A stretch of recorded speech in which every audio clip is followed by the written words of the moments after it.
సెలవిక సెలవిక సెలవే కన్నమ్మ కనులకు తడిక కరువే.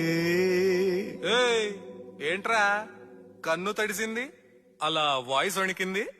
Love failure మచ్చా. అచ్చచ్చా, bylaw ఇప్పుడు నాకు శోకమేగా మిగిలేది. శోకం నీకు మాత్రమే, మాకు కాదు. నువ్వు ఫుల్గా వైపుతో పాడు. సెలవిక